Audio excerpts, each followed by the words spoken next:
Hi, my friends. This one is not going to be easy, but it might be one of two parts of the most important ones yet. This one matters. I am casting tonight from a dark room, because what we're going to talk about is the Titanic as a metaphor for grief and depression. You've heard me say it before, grief and its twin, depression, aren't always loud. Sometimes it's silent, sometimes invisible, and sometimes it's ignored or missed.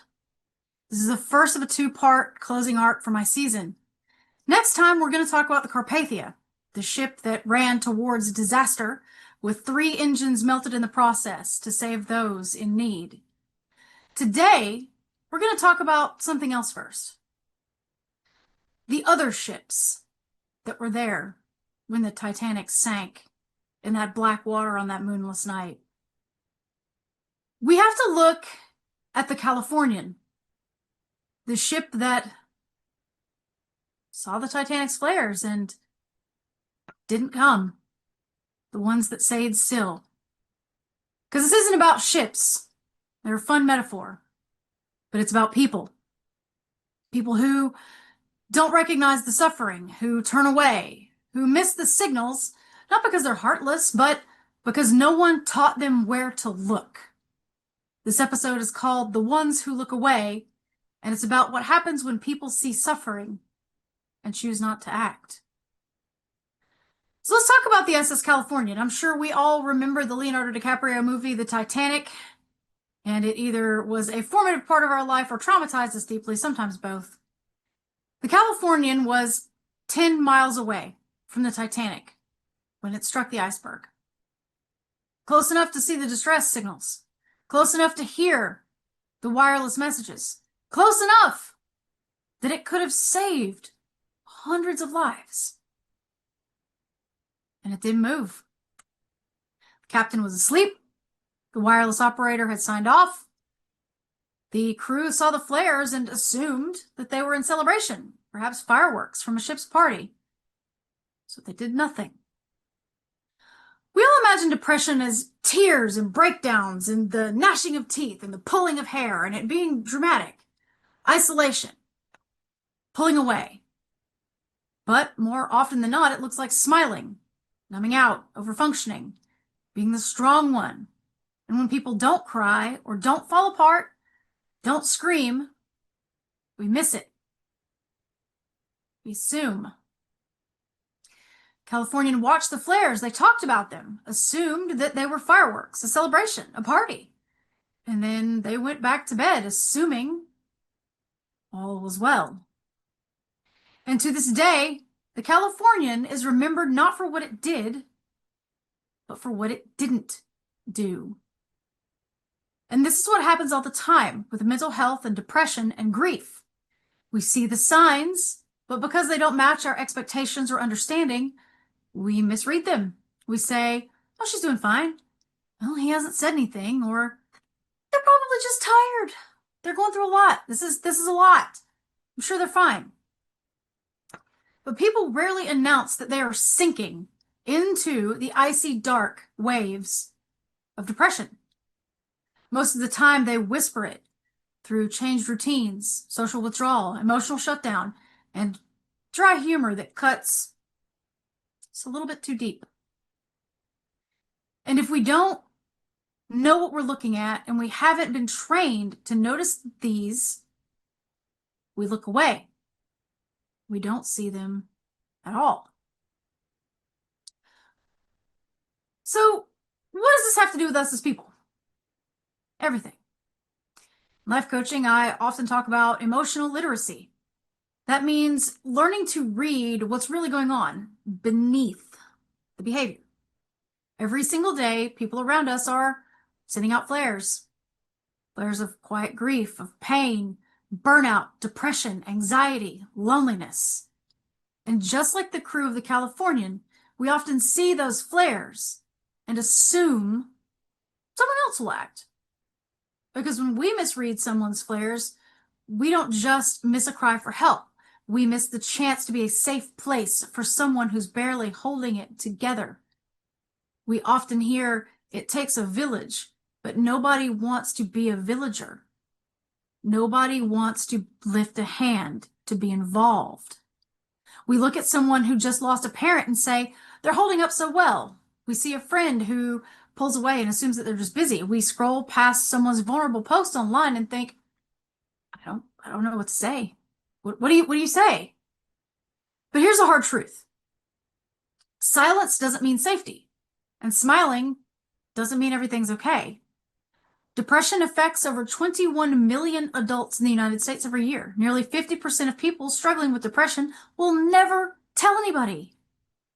Not because they don't want support, but because they're not sure how to ask, or because they did once and got ignored. They might say, I don't want to burden anybody, or I don't want to be dramatic. Everyone else has it worse. I'll be okay. And they stay quiet. And when we don't notice, or worse, assume they're fine, we reinforce that silence and ignore their flares. But let's be real. Most of us have been the Californian. I'll be the first one to raise my hand and say, I too. We've all seen a subtle signal and hesitated. We've all worried about saying the wrong thing, getting involved, crossing a line, stepping on toes. We've all convinced ourselves that it wasn't our place. Well, I don't know them well enough. I don't want to be weird. But looking away doesn't always come from a place of cruelty.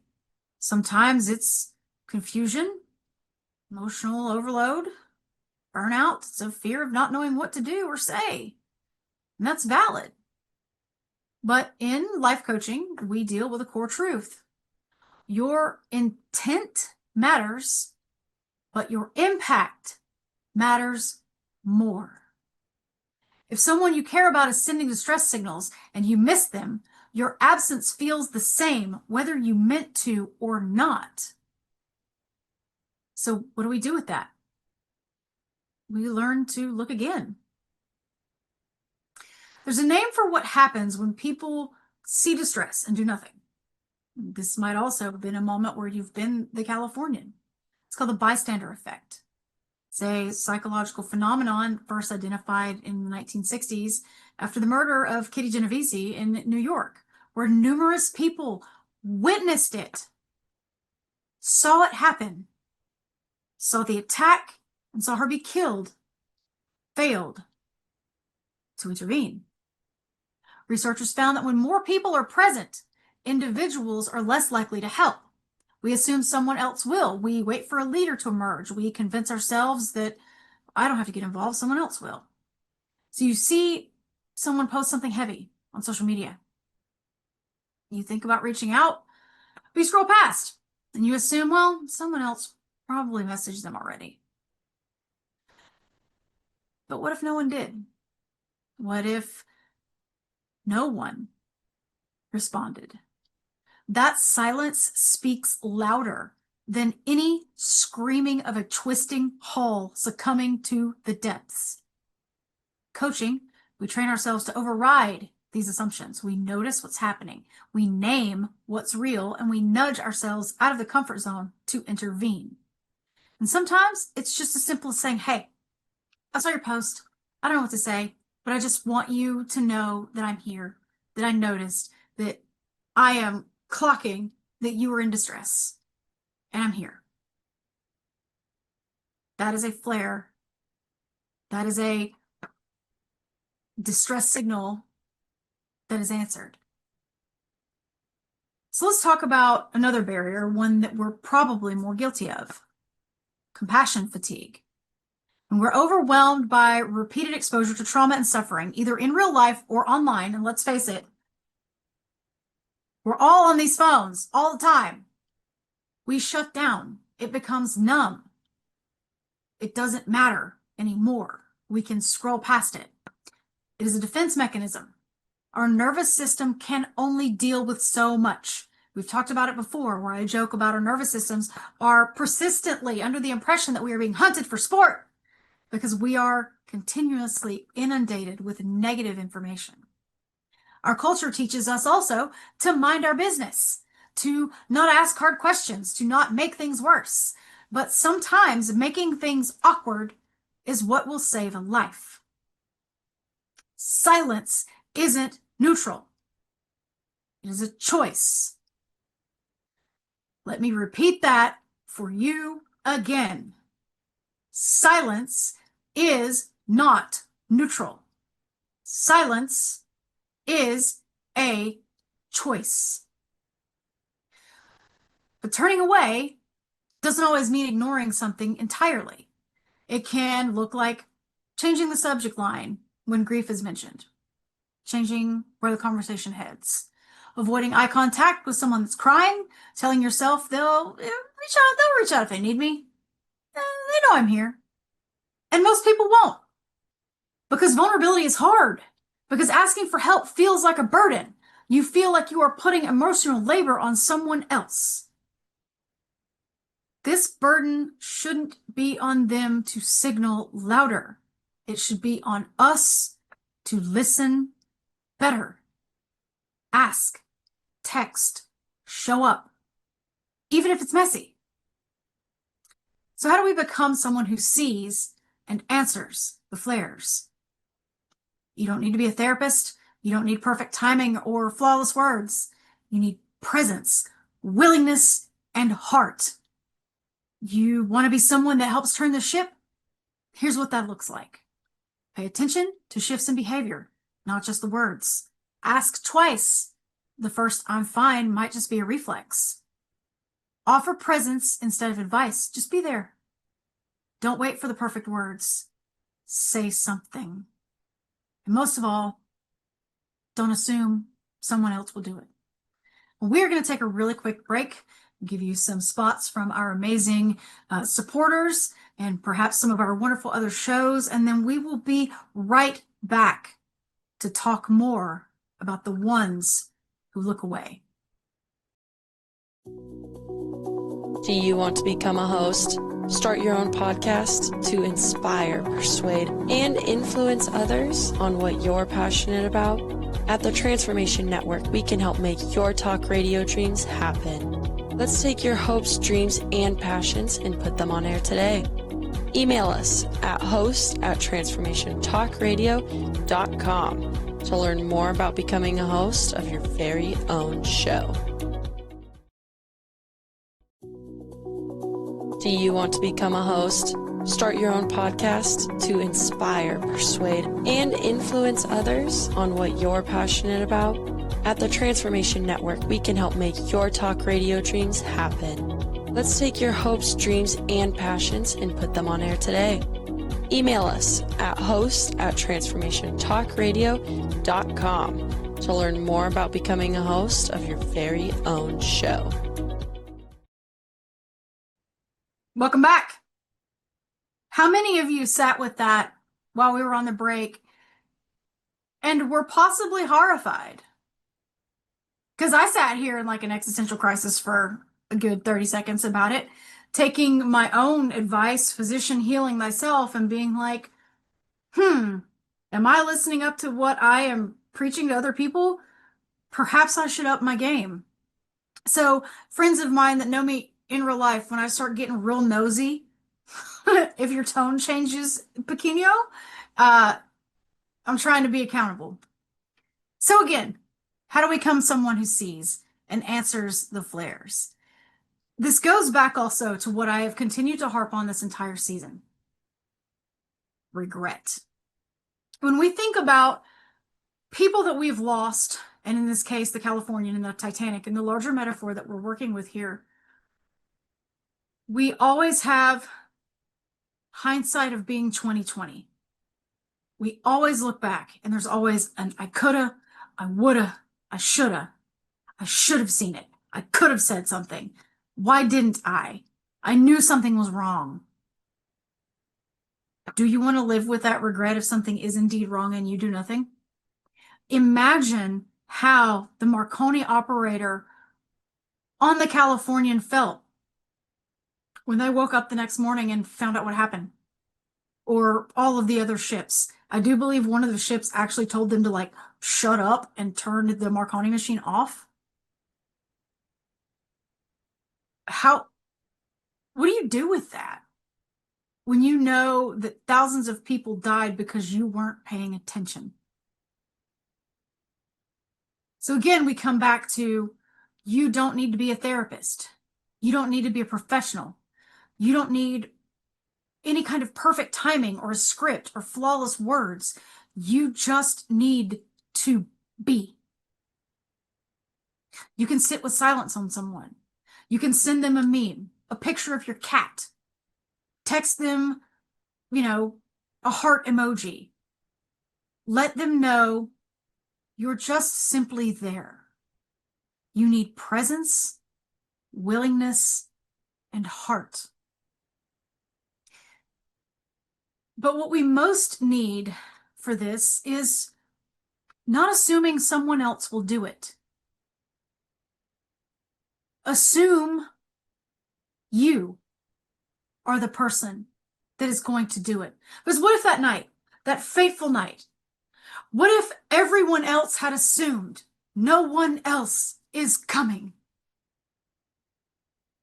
And every ship that had remained silent when the Titanic went down had turned on their lights and fired up their engines and come. It wouldn't have been a tragedy. Possibly little to no loss of life.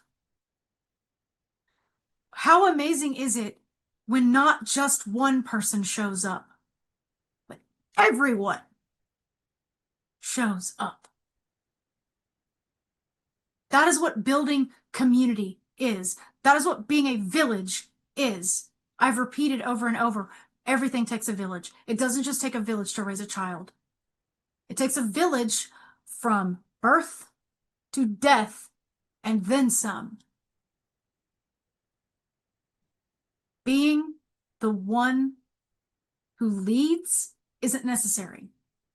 Being the one who shows up is. Not assuming someone else will take care of it. You might be the only one who notices. And that's what matters. That someone noticed. That someone cared. That someone turned the ship. Californian wasn't that far away. They were 10 nautical miles. That's it. They could see the Titanic from the deck of the ship without any aids, without telescopes, without binoculars, without anything. They could see them. They were right there. And in our lives, we rarely are more than one text, one call, one honest check-in, one DM from someone that's hurting. Think about everybody that you've spent time with this week. Someone's hurting. Out of those contacts in your phone, someone needs you. And sometimes that's enough to change the outcome. Sometimes it's the only thing that can. We like to imagine that we would be the heroes, the rescuers, the one who run towards the flames. We are all the protagonists of our own story. But history and psychology suggest otherwise. Unless we choose differently. I'm not going to get political. I'm not going to say a here or there, but there are things that are going on in our streets every day that people walk past, that they record, and then they put it online, and they do not intervene. I am challenging you personally to intervene. The cost of looking away is not just someone else's pain. It's our own missed opportunity to be who we'd hope we'd be. And when that chance comes, is who you are in that moment aligned with who you know you can be. To live without regret, to show up with courage, and to matter. I've also been the one who's quietly fallen apart. hoping someone would notice, and no one did. Because I kept showing up, I kept smiling, I kept going to work. I didn't ask for help. I didn't know how. But I did know how to dig my fingers into my mask and hold it in place at any cost. If you've ever visited my website and read my story, you know that I liken my own personal story and my turning point to finally sinking under. It's no small wonder and no coincidence that we compare grief, depression, those dark thoughts to drowning, because you want more than anything to hope, to survive, to claw your way back up to the surface at any cost. But eventually, you get tired. To let the drowning finally embrace you because no one is coming. Why didn't they notice? I mean, they know something's wrong. They know I'm not myself. Well, I guess they don't care. I guess I'm not important. I guess I don't matter. I guess I don't impact anybody. Glug, glug, glug. Everyone thought I was fine when I was about to become the second in my direct bloodline to end their own life and leave no trace of us behind. I don't share that for sympathy. I share it because it's real, and to say that I too have been there. I have been on the other side. We all have moments when we don't know how to show up, but it's never too late to learn. Next week, we're going to talk about the Carpathia, the ship that did come, and what hope looks like when you can see it on the horizon and you know that it is coming. But today, I want to ask you to look at the places in your own life where you have stayed still, not with guilt, not to preach or make you feel any kind of way, but with honesty. And then, in the future, when you feel stillness, choose to move. Because someone out there is sending up a flare, and you might be the only ship close enough to see it. When everyone else is sleeping, when everyone else's comms are down, you might be the only one. And if you're not, great. A self-support support circle just built itself. Wonderful. Great. We want more help, not less. The point in starting off with a Californian is they were right there and assumed everything was fine. It would have taken 2 seconds to hop on and say, hey, looks like you guys are having a great time over there. Congratulations. Good night. In which time the response could have been, bro, we are going down. Please help. And the whole situation would have been wildly different. But because they looked and assumed, an unknown amount of people lost their lives. But what we do know is that 700 bloodlines were saved by the hope that did arrive. So I know we're deep in the trenches of accountability and what we can do.